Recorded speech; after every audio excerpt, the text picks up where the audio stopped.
आपण बघत आहात धुमाकूळ महाराष्ट्र न्यूज, मराठी बातमी आपल्या हक्काची। कारंजा मधमाशांनी हल्ला केल्याने जेसीबी ऑपरेटर जखमी झालाय।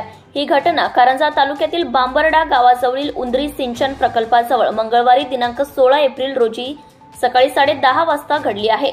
विजय अलाटे वय 40 वर्ष असे मधमाशांच्या हल्ल्यात जखमी झालेल्या जेसीबी ऑपरेटरचे नाव आहे।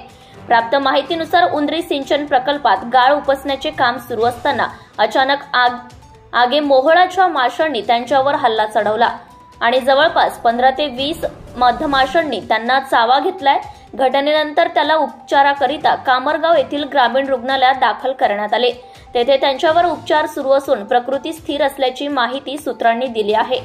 धुमाकूळ महाराष्ट्र न्यूज साठी वाशिम जिल्हा प्रतिनिधी दिलीप अवगन पाटील। आपल्या परिसरातील ताज्या आणि महत्त्वाच्या बातम्या पाहण्यासाठी आजच आपल्या धुमाकूळ महाराष्ट्र न्यूजला YouTube वर सबस्क्राइब करा आणि बेल आयकॉन प्रेस करा।